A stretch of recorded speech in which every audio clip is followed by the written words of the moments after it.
When Jenny Boyd was 15, and still at school, her elder, model sister Patty brought a new boyfriend home. He was none other than George Harrison. "We knew he was in this group called the Beatles, but it could have been any new boyfriend coming home to meet us," recalls Jenny, who is now a youthful 75 years old. "Everything is exciting when you are 15, so I wasn't over on it he was a musician." Patty, who went on to marry George in 1966, and later Eric Clapton, moved into his flat in London's Smart Knightsbridge district, where he had set up residence with the band's drummer Ringo Starr. As a little sister, Jenny was a frequent visitor and soon became a member of the Beatles' inner circle. By day she was studying for her O-levels, but by night she was drinking scotch and coke, and tapping ash from Gitron cigarettes into oversized onyx ashtrays, with the music turned up to full volume. "I was very aware of how luxurious the flat was, but I didn't take any of it very seriously, and I'd be back to school the next day," says Jenny, whose beguiling, beautifully written memoir about her extraordinary life is out in paperback on February 23. Introduced to London's music and cultural scene via her older sister, she immersed herself in the swinging 60s, becoming friends and lovers with many of the most famous musicians of the era.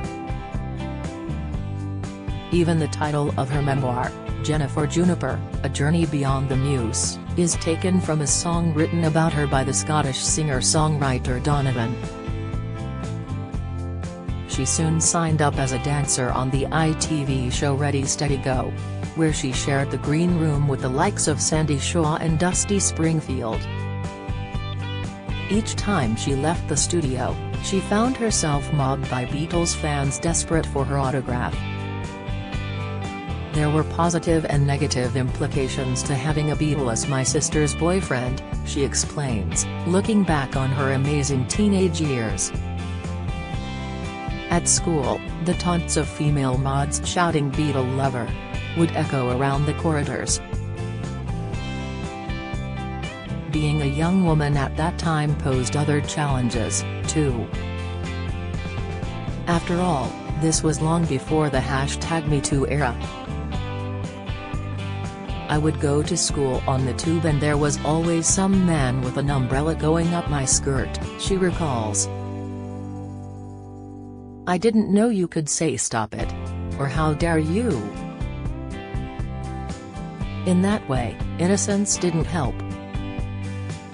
"But although there were sleazy guys, I knew to avoid them. Women have a voice now and they speak out. We are at the beginning of a new era." With her blonde hair, doe-ish eyes and impeccable connections, Jenny soon fell into modeling. "I wasn't tall, but I was the spirit of the new look that designers wanted." Later, she married Mick Fleetwood of Fleetwood Mac, twice, in fact, with a divorce in between. Together they had 2 daughters, Amelia and Lucy. Jenny's own upbringing had been very disruptive. Born in Guildford, Surrey, she was just a toddler when her parents separated. Her pilot father suffered what might now be recognized as PTSD following the Second World War, and her mother remarried a man prone to violent rages. This fractured childhood left her beset with anxiety, vulnerable, and may have contributed to her future issues with drugs. She shared her first joint with George and Patty when she was a teenager. "I didn't feel anything from it, so George picked up a wooden animal and held it in front of me, bouncing it up and down and speaking in a funny voice to make me laugh," she recalls of her first foray into drugs. Years later, addiction would almost cost her her life in a near-drowning incident. In August 1967, she was with the Beatles when they first met Maharishi Mahesh Yogi, the founder of Transcendental Meditation, in London. Mick Jagger and his girlfriend, Marianne Faithfull, were also there, together with Paul McCartney and his girlfriend Jane Asher. Paul was just charming, she recalls. Really funny and nice, there was none of the grit that John Lennon had, in my view. She remembers being very shy of Lennon. I knew he had a quick wit and I was a bit intimidated by him. He seemed so bright, and I didn't think I was bright. But he was also very sweet. Then 19 years old, Jenny was excited by the Maharishi's teachings, so when the Beatles asked her to join them on their fabled trip to visit him in India in 1968, she jumped at the chance. There was a feeling of absolute camaraderie between the band, she recalls. Our little party would spend time sitting on the roof of our bungalow in India. John, Paul, and George playing their guitars and singing their latest songs to each other, songs that were later to be heard on their next album. She remembers McCartney and Lennon being of one mind at the time. After all, they had known each other since they were kids. They had been on this journey to fame, and it united them. On her return to London, Jenny found herself right at the heart of fashion and pop culture. I met the singer Donovan through Paddy, and we chatted for ages about meditation and the Maharishi. And then he asked me for lunch at his manager's house. He got his guitar and said, "I have a song I have to play you." I didn't know where to look.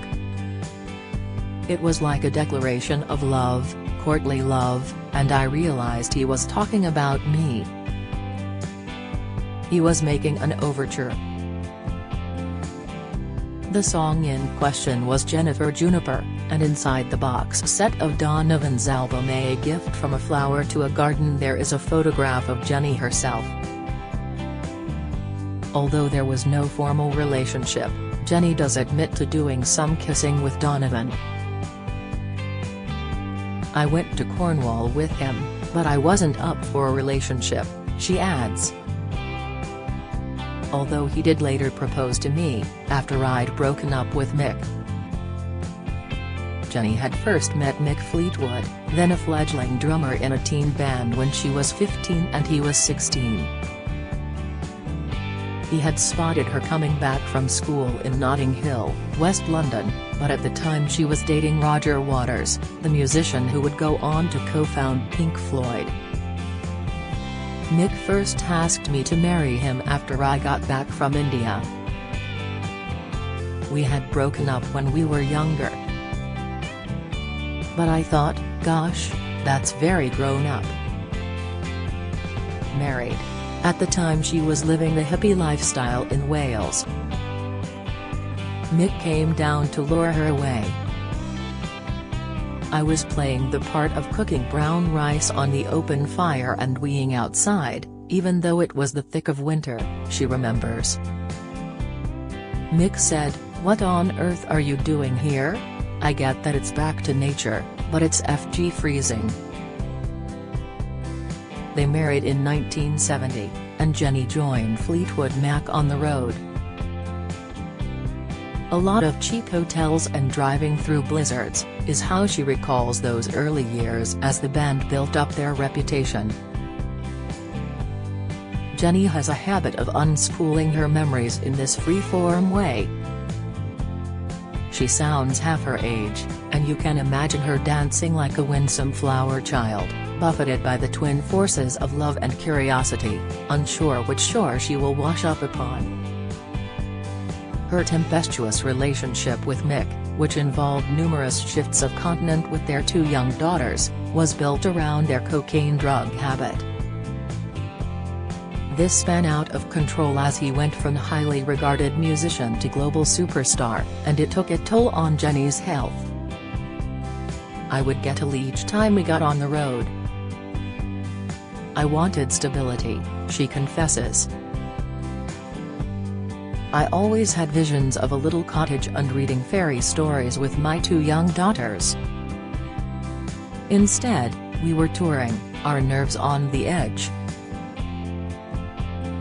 They got divorced in 1974, but were married again briefly in 1977.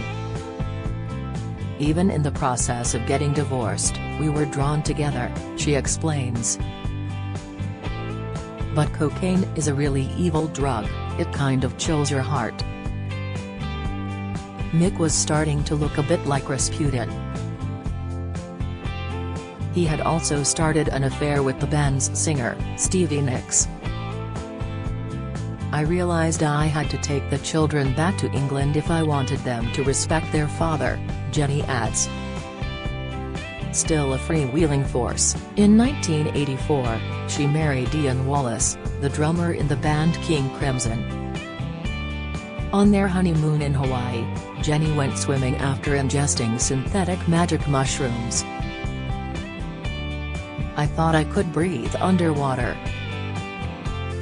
I was mesmerized by the fish but came up spluttering and very nearly drowned, she recalls with dread. She made it back to shore, but reborn as a different version of herself. I spent the next 3 months going to schools, talking to children, warning them about drugs and alcohol. After that she dedicated herself to her studies, achieving a master's degree in counseling psychology followed by a PhD. Before I nearly drowned, I had no plan. But it helped me discover who I really was. In 1997 she married architect David Levitt who, for the last 25 years, has provided the steadiness and dependability she so obviously craved in her younger years. David is fun and he is stable, Jennie says. We trust one another, but I will always be friends with Mick.